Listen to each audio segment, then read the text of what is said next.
What did you expect to happen? Like Friday, when you're in Happy Valley and Michigan's coming in, did you think Jim Harbaugh was coaching on Saturday? Well, initially when I woke up, I did, until Tony Petitti, the Big Ten commissioner, had suspended him for the rest of the regular season. And then we kind of got word that Michigan understood this was going to happen. And because of that, they were going to file a TRO and try to create an injunction, which I'm no legal expert, so I'm not going to dive into that. But just from being a player during the lockout back after 2010, 2011, I knew enough to know that, like, well, this is a holiday weekend. We're supporting our veterans, honoring our veterans, and typically, courts don't rule very fast on this. So if they think they're going to be able to get an injunction, it's probably not going to happen in time for this game.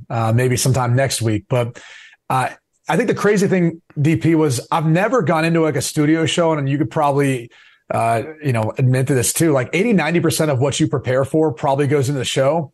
When we got up Saturday morning, we had to prepare for like so many different scenarios. I mean, we were honestly waiting for like Jim Harbaugh just to walk out onto the field. And the athletic director at Penn State, Pat Kraft, said he wasn't going to get in the way of it. And we were like fully prepared for like what's going to happen in that moment. Like, do we have a live camera on his hotel room? Like as he walks out and gets into the car to drive to the stadium there, and everyone's booing him. He's looking like the villain. Like I was picturing a WWE type entrance there in Happy Valley. It unfortunately didn't happen, but that was some of the greatest drama I've ever seen when it comes to a college football game, at least the preparation for it. Let's look at the Big Ten side of this. What exactly are they doing? What do they have to do? What do they, because you got to say to everybody else in the Big Ten, nobody's above, the rules and everything. But help us understand what you think the Big Ten is hoping to accomplish here. I think they're trying to appease every other Big Ten school, their coach, their athletic directors and presidents, who are looking at this situation saying the NCAA clearly must have enough evidence to be able to look at Michigan and claim that they've broken a rule for sportsmanship, and they should be able to be punished. But we don't want to have to wait until after the season for that to be the case. And where Jim Harbaugh, who knows what could happen? He could go on to the NFL, and this team could go on to win a national championship. And they feel like they probably need to, listen to the rest of the Big Ten coaches out there that feel like, hey, this has been going on for a while, and we feel like, they're in the wrong here, and this needs to stop.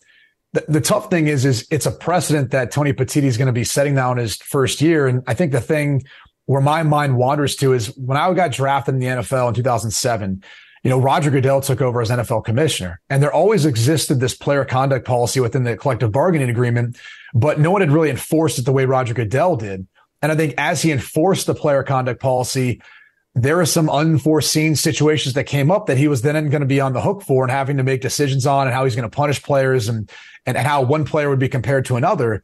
And I almost wonder if that's where the Big Ten, or in this case, Tony Petitti, is going with this, where he's going to open up a bunch of other potential issues where if anything happens to a Big Ten team, do they have the investigative arm to be able to look through this and come up with a decision that's not going to somehow end up in the courts? And I think the other thing is, it sounds like, at least from what the Big Ten stated, everything that they're basing their decision to suspend Jim Harbaugh off of was all based on an NCAA investigation, which is unprecedented. So I kind of look at this and wonder where it stops for Tony Petitti moving forward based on the punishment, not just for a head coach, but the players involved too. And also, it sounded like from their words, they're punishing Jim Harbaugh because he's the figurehead, but they don't necessarily have any direct ties to him yet outside of he was the head coach there. So it seems like there's still a lot to sort out over the course of the next few weeks, maybe even months, until we know everything. But it feels like also it could be open up Pandora's box for Tony Petitti moving forward. Yeah, I kept saying due process, just if they're guilty, they're guilty.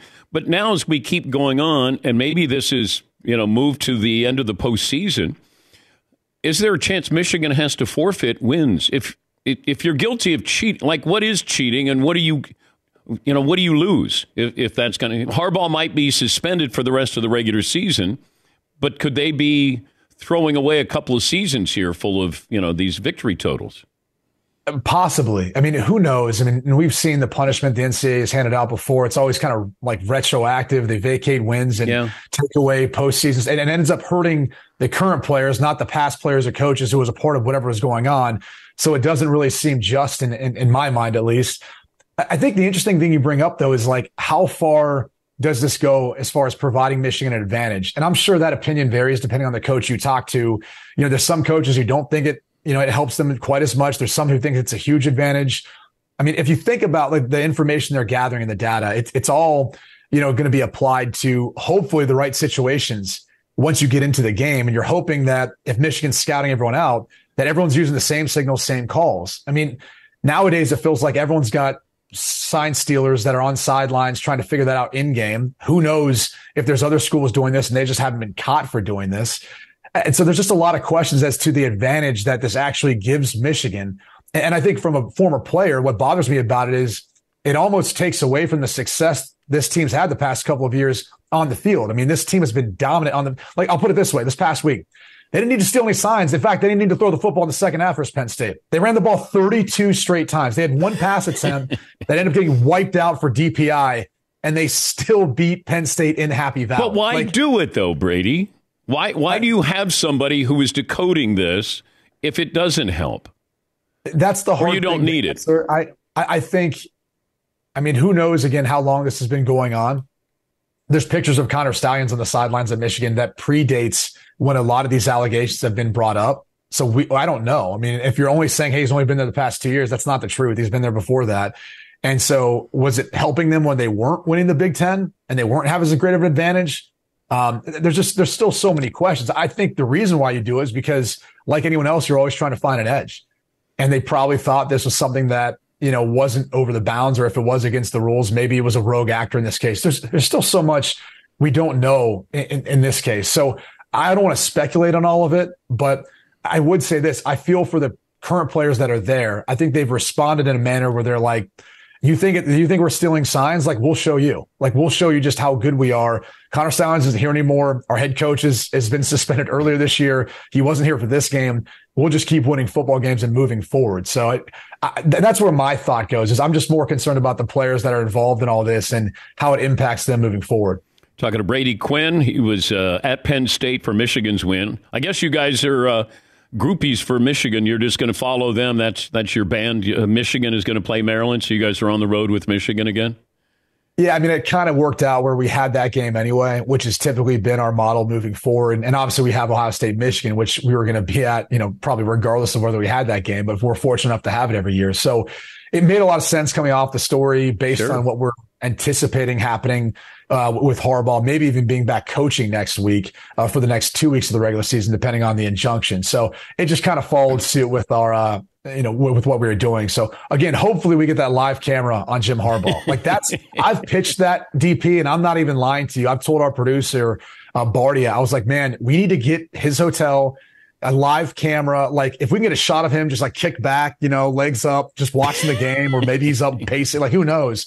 That would be great live TV, like a live camera on Jim Harbaugh, but then also a second box, two boxes with the game going on as well. I agree. We brought it up over the weekend. We would love to have, instead of the game, I wanted to watch Harbaugh watch the game. I thought that would have been great. Is Texas A&M a big-time program? I think it is. I think when you've got the money to buy out a coach for almost $77 million, I think you have to look at it as one that can even pay a coach that. They've obviously recruited at a really high level, and they've got a storied tradition and history. It's just we haven't seen the results. We've seen flashes of it, but we haven't seen really the results that I think their fan base thinks they should be getting. And quite honestly, probably what the AP poll is most responsible for. And that's the fact that if you look at the last 3 seasons, they've started the preseason ranked top 25, maybe top 20, top 15. Yeah. And then as the season's worn on, they've faded away to the point where they've been unranked. And I think that's a byproduct of the fact that we have these preseason rankings that are based on what? I know why we do them. Like, you have to do them. It's part tradition, but part like you're selling the games. There's so many teams. It's like, well, if they don't have a number next to them, like, God, is anyone going to watch? It's like, well, yeah, they're still going to watch, but maybe it doesn't feel as important, or we can't sell it. I've always been a big advocate of just saying, like, the AP poll doesn't even matter anymore. Like, this is now about the College Football Playoff Committee. Yeah. So why have rankings until then? You just see the record.